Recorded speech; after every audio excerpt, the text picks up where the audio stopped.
वंदे मातरम सभी को।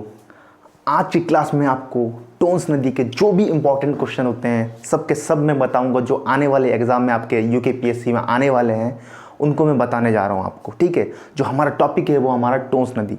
इससे पिछली क्लास में मैंने यमुना नदी के जितने भी क्वेश्चन थे मैंने उन सबको करवा दिया था। तो आज हम पढ़ेंगे टोन्स नदी। तो पहला जो क्वेश्चन बनता है टोन्स नदी से वो हमारा बनता है, जो टोन्स नदी में बनता है, एक पहला क्वेश्चन बनता है कि सुपिन का उद्गम स्थान। तो सुपिन का उद्गम स्थान कौन सा है? ये हमारी जो नदी है ये हमारा है सुपिन नदी, सुपिन नदी।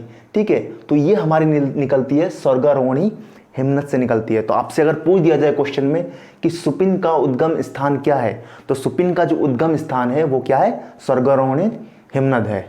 ठीक है, अब दूसरा क्वेश्चन कैसे बन सकता है? दूसरा क्वेश्चन ऐसे बन सकता है कि इसी के साथ और एक नदी आके मिल रही है, वो है रुपिन नदी। तो रुपिन नदी का उद्गम पूछा जा सकता है कि रुपिन नदी का उद्गम स्थान क्या है? तो उद्गम स्थान क्या है? मंडिया ताल है। ये रुपिन जो नदी आ रही है, ठीक है, ये थोड़ा सा जो हमारा जो निकल रहा है जहाँ से आ रही है ये मंडिया ताल है, ये हमारा हिमाचल प्रदेश में उपस्थित है। ठीक है, और ये जो रुपिन हिमाचल प्रदेश से निकलते हुए आ रही है, ठीक है, फिर यहाँ पे जो मिल रही है वो वाला एरिया जो है वो है नेटवाड़ एरिया। और ये हमारा जो सुपिन नदी हमारी जो बह रही है, ये सुपिन नदी ये हमारी उत्तरकाशी से ही आ रही है। कहाँ से? ये स्वर्गारोहणी हिमनदी हमारा उत्तरकाशी में है। ठीक है, तो क्वेश्चन ऐसे पूछा जाता है कि नेटवाड़ किन दो नदियों के संगम से बनता है? जो नेटवाड़ क्षेत्र है वो किन दो नदियों के संगम से बनता है? तो रुपिन और सुपिन दो नदियां जब मिलती है तो वो वाला क्षेत्र हमारा क्या कहलाता है? नेटवाड़ क्षेत्र कहलाता है। ठीक है, ये हमारा सब क्या है? उत्तर काशी में है। और ये एक दर्रा है, ये है हमारा श्रृंगकंट दर्रा, श्रृंगकंट दर्रा। ठीक है, तो श्रृंगकंट जो दर्रा है वो हमारा दो जगह पे है, एक हिमाचल प्रदेश में भी है थोड़ा सा हिस्सा, और थोड़ा सा क्या है वो उत्तरकाशी में भी है। ठीक है, तो ऐसा पूछ लिया जाता है कि श्रृंगकंट दर्रा कहाँ पर है? तो दोनों ही क्या है? दोनों के इसमें हिमाचल प्रदेश में भी है और साथ ही साथ में हमारा क्या है? उत्तरकाशी में भी है। ठीक है, तो ये पूछ लिया जाता है इनसे प्रश्न। अब क्या आते हैं उसके बाद और क्वेश्चनों पे आते हैं। इसी के जस्ट नदी के ये जब जैसी ये दो मिली, ये तभी क्या हुआ? हमारा टोन्स का निर्माण हो गया। इसी एरिया को हम कहते हैं वास्तविक रूप से अभी क्या हुआ? टोन्स का निर्माण हो गया। तो प्रश्न ऐसा पूछा जाता है कि टोन्स का वास्तविक स्वरूप कहाँ देखने को मिलता है? तो कहाँ से देखने को मिलता है? जब रुपिन और सुपिन मिलती है, ठीक है, नेटवाड़ वाले क्षेत्र में, तब जाके जो है इनका वास्तविक रूप देखने को मिलता है हमें। ठीक है, नेटवाड़ क्षेत्र में इसका वास्तविक रूप यहाँ से देखने को मिल जाता है। ठीक है, जैसे ये नदी निकलती है, ठीक है, अब नदी निकली, इसी के जस्ट यहाँ पर जो है एक मंदिर है, वो है पोखू देवता का मंदिर। पोखू देवता के मंदिर में ये कहा जाता है कि ये जो मंदिर है, ठीक है, इस मंदिर में क्या होती है? अगर पुजारी अगर पूजा करता है, ठीक है, तो पीठ दिखाकर पूजा करता है। ठीक है, इस मंदिर को देखना पूरी तरह से वर्जित है। ठीक है, कोई भी अगर देखना चाहे तो इसको देख नहीं सकता, ऐसी मान्यता है वहाँ की। ठीक है, और इस देवता को जो लोग पूछते हैं, एक तो न्याय के देवता के रूप में पूछते हैं, ठीक है, और कई कई जगह पे इसको करने के प्रतिनिधि के रूप में पूछते हैं। तो प्रश्न पूछ लिया जाता है कि जो पोखू देवता है वो कौन से देवता है? तो वो हमारे कौन से देवता है? पोखू देवता को क्या कहते हैं? वो हमारे न्याय के देवता है, या फिर कहते हैं कर्ण का प्रतिनिधि है। ठीक है, उससे ये शिव के उपासक भी थे, इसलिए इसे पोखू देवता, ठीक है, ये है। और ये जो स्थान पड़ता है वो पड़ता है हमारा, ये हमारा सुनारा गांव पड़ता है, सुनारा गांव। तो आपसे प्रश्न पूछ लिया जाता है कि पोखू देवता का मंदिर कौन सी नदी के किनारे है? तो कौन सी नदी के किनारे? हमारे टोन्स नदी के किनारे में। ठीक है, उसके बाद ये प्रश्न पूछा जाता है कि टोन्स नदी में कौन से बांध है? अगर ऑप्शन में दे दिया जाए कि नेटवाड़ मोरी बांध परियोजना, तो आपको बताना, टिक लगा देना, नेटवाड़ मोरी परियोजना है। ठीक है, उसके बाद दूसरी जो परियोजना आती है वो होती है हनुमान चट्टी परियोजना, जो कि हमारी टोन्स नदी पर है। ठीक है, और एक उसके बाद आती है त्यूनी परियोजना, और चौथी परियोजना आती है हनोल त्यूनी परियोजना।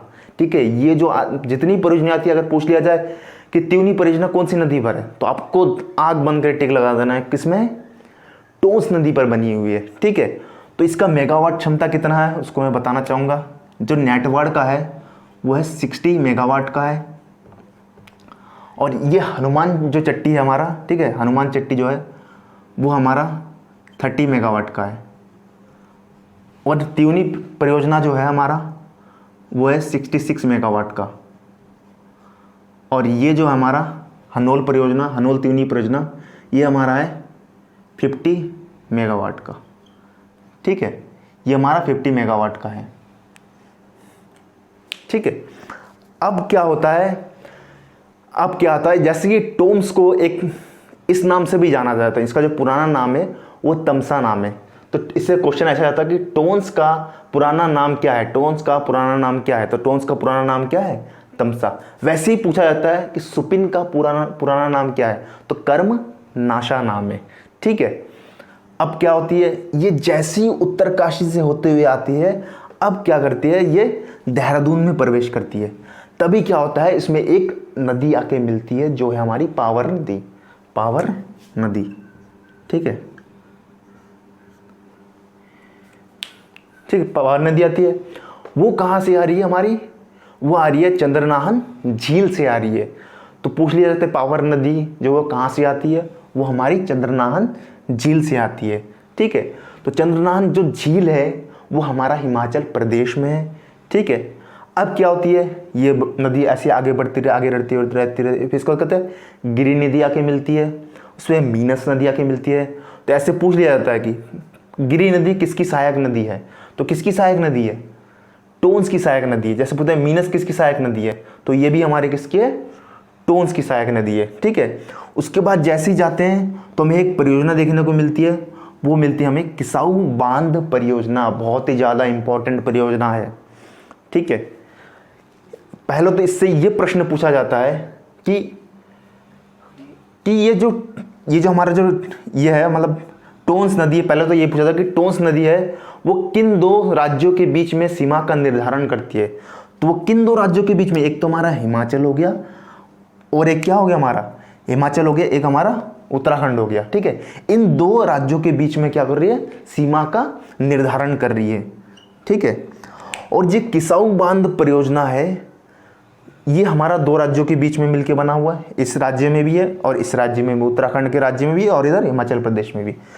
ये जो पानी देने का काम करती है जिससे कि लोग खेती कर सके, तो इनका जो पानी जाता है वो जाता है, एक तो हमारा उत्तराखंड में जाता है, ठीक है, और एक हमारा राजस्थान में जाता है और दिल्ली में जाता है, ठीक है, और उत्तर प्रदेश में जाता है, ठीक है, और एक हरियाणा में जाता है। इन पांच राज्यों में इस बांध से क्या होता है, पानी जाता है। तो प्रश्न में पूछ लिया जाता है कि किसाऊ बांध परियोजना का पानी किन किन राज्यों में जाता है, तो इन राज्यों में जाता है। इसके बाद क्या करता है, ये टोन्स नदी यहाँ से आती है, यमुना नदी, जैसे मैंने कल पढ़ाया था आपको क्लास में कि यमुना नदी आके यहाँ पे क्या कर दिया, इसको मीटअप करती है और यहाँ से क्या करती है, हिमाचल प्रदेश से इधर को निकल जाती है, ठीक है। तो ये इसके क्वेश्चन थे और इसमें से क्वेश्चन बन सकता है, तो ये बन सकता है, ये है, जैसे ये क्या है, हमारी हर की दून घाटी है, ठीक है। तो ये हमारे कहाँ पर है, तो इसी नदी के जस्ट क्या है, किनारे। और ये पूछ लिया जाता है कि टोंस नदी का निर्माण किन दो नदियों के, तो ये रुपिन और हमारा सुपिन नदियों के बीच में निर्माण इन दोनों के मिलने की वजह से होता है, ठीक है। तो आप सभी का धन्यवाद। कल मैं आपको और एक जो है नदियों का टॉपिक लाऊंगा, ऐसे कुछ दिन तक नदियों का टॉपिक चलाऊंगा। इसमें जो मोस्ट इंपॉर्टेंट क्वेश्चन होंगे जो आपके पेपर के लिए इंपॉर्टेंट हो, जो कि पीएससी के लिए, उसको लाने की कोशिश करूंगा। तो आप सभी का धन्यवाद।